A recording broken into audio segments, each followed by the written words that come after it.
जब भी बाबा साहेब डॉक्टर भीमराव अंबेडकर द्वारा महिलाओं को अधिकार के किए गए संघर्ष की बात होती है तो अक्सर एक सवाल पूछा जाता है अंधभक्त के द्वारा। उसी में से एक अंधभक्त है जो गौमूत्र खाने वाले, जो इतिहास का थोड़ा भी नॉलेज नहीं है। चलो आज तुम्हारे अंधभक्ति दूर करता हूँ। आप लोग इस वीडियो को अंधभक्त के द्वारा, उसी में से एक अंधभक्त है जो गौमूत्र खाने वाले, जो इतिहास का थोड़ा भी नॉलेज नहीं है। चलो आज तुम्हारे अंधभक्ति दूर करता हूँ।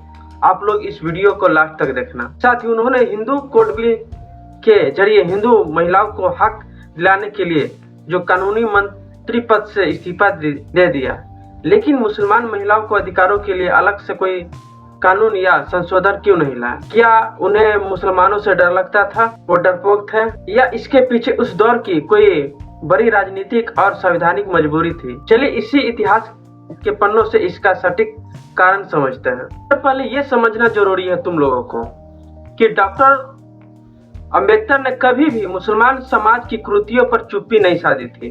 उन्होंने 1940 में अपनी किताब पाकिस्तान और द पार्टीशन ऑफ इंडिया में मुस्लिम महिलाओं की स्थिति पर कड़े शब्दों में तीखा प्रहार किया। उन्होंने पर्दा प्रथा को महिलाओं के स्वास्थ्य और सामाजिक विकास में सबसे बड़ी रुकावट बताया। साथ ही उन्हें एक तरफा तलाक और बहु विवाह के कारण महिलाओं को जीवन में पैदा होने वाले असुरक्षा पर भी खुलकर चिंता जताई थी। सवाल बनता है तो फिर उन्होंने कानून क्यों नहीं बनाया? इसके 3 बड़े प्रशासनिक और राजनीतिक कारण थे। सरकार का दायित्व। कानूनी मंत्री के रूप में उन्होंने बिल संसद में पेश करने थे जो कैबिनेट के द्वारा तय किए गए थे। 1941 से चल रहे हिंदू कानूनों के सुधार का अधूरा काम पूरा करना बाबा साहेब का अधिकारी जिम्मा था। दूसरा सबसे बड़ा कारण विभाजन की संवेदनशीलता। 1947 के दंगों के बाद देश में अल्पसंख्यक समाज के गहरे डर और असुरक्षा में था। तत्कालीन नेहरू सरकार की नीति थी कि पर्सनल लॉ में कोई भी बदलाव बाहर से थोपने के बजाय समाज के अंदर से उठने वाली मांग के आधार पर ही किया जाएगा। यानी जब तक कोई भीतरी मुस्लिम समाज के अंदर से आवाज नहीं उठता है तब तक हमें इस पर विचार नहीं करना चाहिए। तीसरा और सबसे बड़ा सच, बाबा साहब जिस हिंदू कोड बिल को लाए थे उसका भी संसद के भीतर और बाहर इतना भारी विरोध हुआ कि तत्काल सरकार उसे पास नहीं करा सकी। इसी से आहत होकर उन्होंने 1951 में कानूनी मंत्री पद से इस्तीफा दे दिया।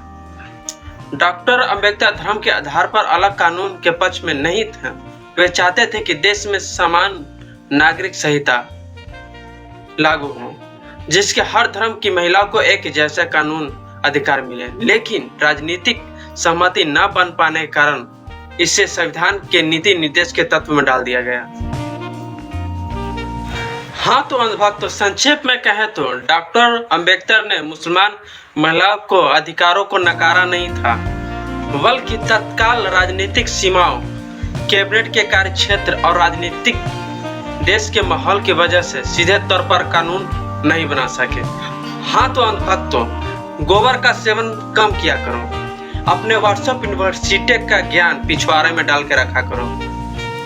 हाँ तो साथियों, इस विषय पे आपका राय क्या है कमेंट में हमें जरूर बताएं।